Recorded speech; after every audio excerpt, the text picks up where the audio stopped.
بسم اللہ الرحمن الرحیم۔ دعا قبول ہونے کا وظیفہ۔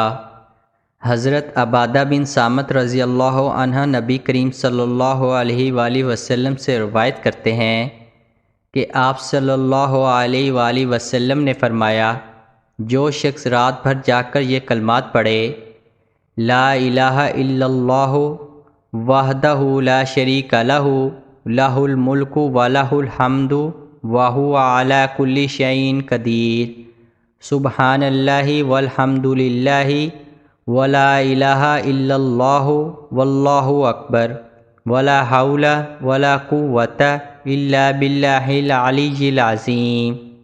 پھر اللہم اغفر لی، یا اللہ مجھے بخش دے، کہے تو اسے بخش دیا جاتا ہے، یا دعا مانگے تو قبول کی جاتی ہے۔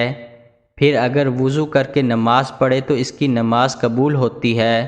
سبحان اللہ۔ اس عمل کو خود بھی کریں اور صدقہ جاریہ کے طور پر دوسروں کے ساتھ بھی لازمی شیئر کریں۔